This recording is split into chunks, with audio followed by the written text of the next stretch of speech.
Bismillahirrahmanirrahim. Assalamualaikum warahmatullahi wabarakatuh. Alhamdulillahirabbil alamin. Alhamdulillahirabbil alamin. Wa bihi nasta'in ala umrid dunya waddin.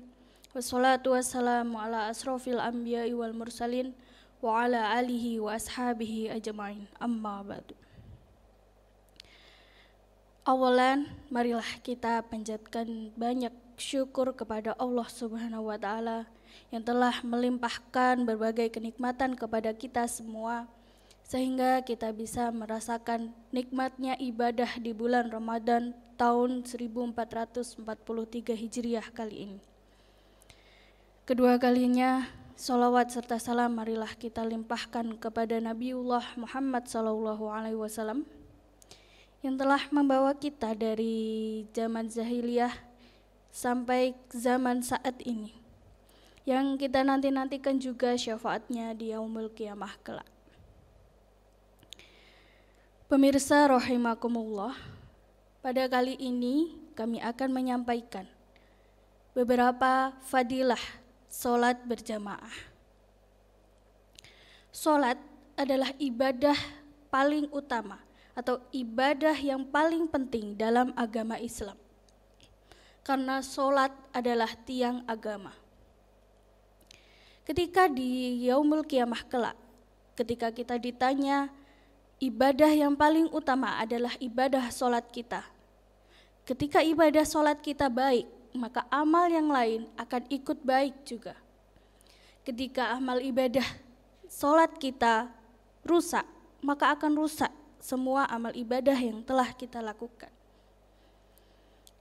Jika sholat adalah tiang agama, maka jika kita beragama, untuk tiang kita harus kita perkokoh.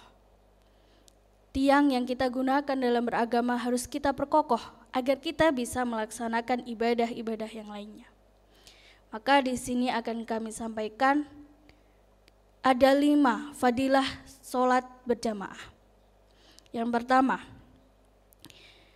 sholat berjamaah atau orang-orang yang bersolat berjamaah akan disaksikan, akan dilindungi, dan akan didoakan oleh malaikat Allah Subhanahu wa Ta'ala. Yang mana kita ketahui bahwa malaikat adalah makhluk Allah yang paling sempurna, adalah makhluk Allah yang tidak pernah mengkhianati perintah Allah Subhanahu wa Ta'ala. Yang sudah jelas bahwa doa yang dipanjatkan oleh malaikat sudah tentu akan dikabulkan. Ada hadis dari Abu Hurairah radhiyallahu anhu, Nabi Muhammad sallallahu alaihi wasallam bersabda, malaikat mendoakan setiap orang selama ia masih berada di tempat sholatnya sepanjang tidak berhadas. Ya Allah, ampunilah ia.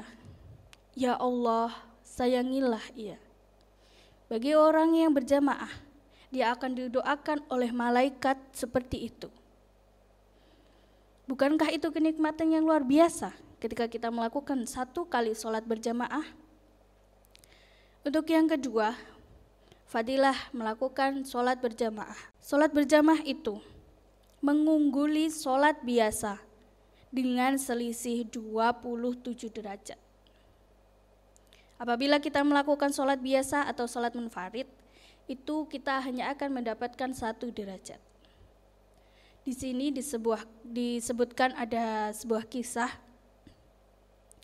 Ada ulama masyhur terdahulu, beliau bernama Muhammad bin Sima'ah radhiyallahu anha. Beliau wafat pada usia 103 tahun. Dalam kisah ini beliau tidak pernah sekalipun meninggalkan sholat berjamaah. Pada saat beliau berumur 40 tahun, beliau meninggalkan 1 kali sholat berjamaah karena beliau sedang mengurus ibunya yang sedang sakit. Beliau sangat menyesal meninggalkan 1 kali sholat berjamaah tersebut. Kemudian beliau mengganti 1 kali sholat berjamaah tersebut dengan 27 kali sholat biasa. Kemudian beliau tertidur dan di dalam mimpinya beliau diberitahu oleh seseorang, wahai Muhammad, sholatmu yang 27 kali biasa tersebut tidak bisa mengungkuli atau menyamai satu kali sholat berjamaahmu. Karena sholat 27 kalimu itu belum tentu di setiap doamu itu diaminkan oleh malaikat Allah Subhanahu wa taala. Kemudian yang ketiga, fadilah sholat berjamaah adalah diselamatkan dari gangguan setan dan membuat setan itu marah. Di dunia ini ada dua hal yang sangat dibenci oleh setan. Yang pertama, ketika ada mukmin yang beribadah kepada Allah, seakan-akan mukmin itu tidak ada sekutu lain di hatinya kecuali Allah Subhanahu wa taala. Setan sangat benci terhadap mukmin yang sangat mengimani Allah Subhanahu wa taala. Kemudian yang kedua, ketika persaudaraan orang mukmin kokoh dalam satu komunitas. Dalam sholat berjamaah sudah jelas kita mengokohkan niat satu sama lain. Kita bersama-sama berdoa kepada Allah Subhanahu wa taala. Maka setan sangat benci kegiatan tersebut. Kemudian yang keempat, lebih aman dari kelalaian dan lebih khusyuk. Ketika kita sholat berjamaah, maka kita akan meminimalisir kelalaian kita, kelalaian dalam jumlah rakaat misalnya. Maka jika kita lalai masih ada imam yang mengingatkan kita atau jamaah lain yang ada di samping kita akan mengingatkan kelalaian itu. Dan yang terakhir, dijaga dari sifat munafik dan buruk sangka. Sifat munafik di dalam sholat itu adalah bermalas-malasan ketika akan melakukan sholat. Ketika kita akan melakukan sholat, itu merasa malas, maka itu adalah sifat munafik di dalam sholat. Jika kita rutin menjaga sholat berjamaah kita akan dijaga dari sifat munafik dan buruk sangka.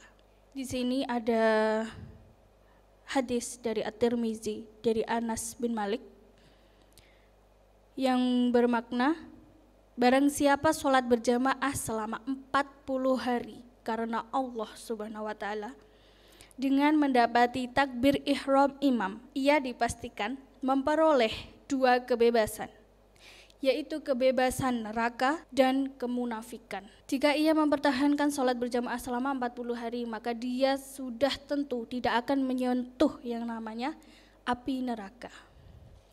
Dan yang terakhir akan kami sampaikan, musibah yang terbesar di dalam hidup kita itu bukanlah kita ditinggalkan oleh orang yang kita cintai, oleh orang yang kita sayangi, oleh orang yang kita percayai. Tapi musibah terbesar adalah ketika kita meninggalkan sholat berjamaah.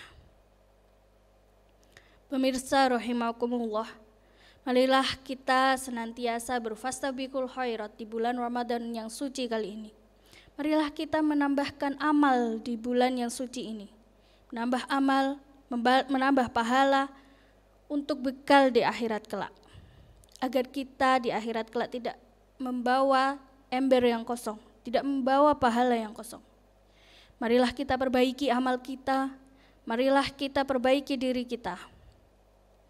Semoga di bulan suci kali ini kita masih diberi limpahan banyak barokah, kita masih diberi hidayah oleh Allah Subhanahu wa taala untuk senantiasa beribadah, untuk senantiasa mendekatkan diri kepada Allah Subhanahu wa taala.